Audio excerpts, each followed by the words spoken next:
এত শীতে কাটাইতাছি জিন্দেগি, শীতের কারণে না করে তাসি বন্দেগি। ওযু সারা নামাজ পড়ে কিছু বাদাইম্মা, ওযু করলে ঠান্ডা লাগে, কয় কি কথা।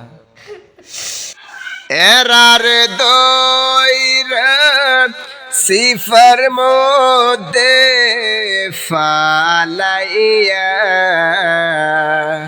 ডান্ডা মারলে হইবে তারা ঠান্ডা। কথা বলেন ঠিক কিনা?